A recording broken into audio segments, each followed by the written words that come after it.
जळगाव येथील शिक्षण प्रसारक मंडळ संचलित शेठ लाणासा विद्यालयात भारत विकास परिषद जळगाव महाराष्ट्र उत्तर प्रांत यांच्या वतीनं गुरुवंदन छात्र अभिनंदन हा संस्कारक्षम उपक्रम उत्साहात पार पडला। सोमवारी दिनांक 3 ऑगस्ट रोजी दुपारी 2 वाजता आयोजित या कार्यक्रमाच्या प्रारंभी सौ हेमांगिनी महाजन यांनी भारत विकास परिषदेच्या कार्याची माहिती प्रास्ताविकातून दिली। विद्यालयाचे मुख्याध्यापक माननीय श्री सचिन देशपांडे यांनी भारत विकास परिषदेचे क्षेत्रीय सचिव सेवा गतिविधी श्री तुषार तोतला आणि सौ कविता कोटस्थाने यांचं स्वागत केलं।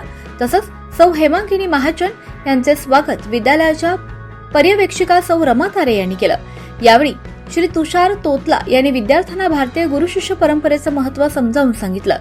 गुरुजनांप्रती आदरभाव ठेवावा, त्यांचा सन्मान करावा असा संदेश सुद्धा त्यांनी यावेळी विद्यार्थ्यांना दिला। गुरुवंदन छात्र अभिनंदन या उपक्रमाअंतर्गत प्रतिनिधी स्वरूपात 5 शिक्षक आणि 5 विद्यार्थ्यांचा भेटवस्तू आणि पदक देऊन गौरव करण्यात आला।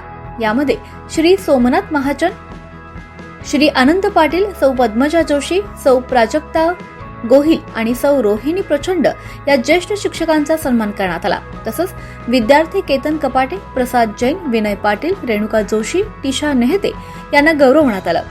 सौ पद्मजा जोशी यांनी मनोगत व्यक्त करताना गुरुजनांचे महत्त्व अधोरेखित केलं। विद्यार्थी प्रसाद जैन यानं सुद्धा आपल्या मनोगतातून गुरूंप्रती आदरभाव व्यक्त केला।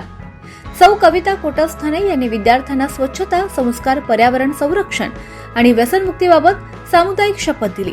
विद्यार्थ्यांनी भारत को जानो या उपक्रमात सहभागी होऊन उज्ज्वल यश संपादन करावं असं आवाहन मुख्याध्यापक श्री सचिन देशपांडे यांनी अध्यक्षीय भाषणातून केलं। कार्यक्रमाचे सूत्रसंचालन सौ रेवती किन्हीकर यांनी केलंय, तर आभार प्रदर्शन सौ मधुश्री मदाने यांनी केलं।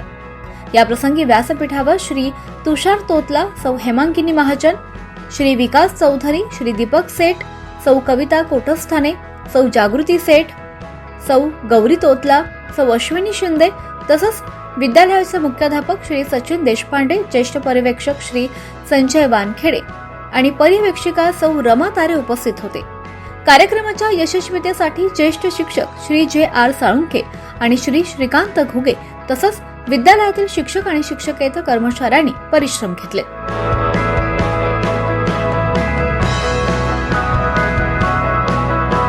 24 लाईव्ह महाराष्ट्र न्यूज साठी पंकज तायडे, जळगाव।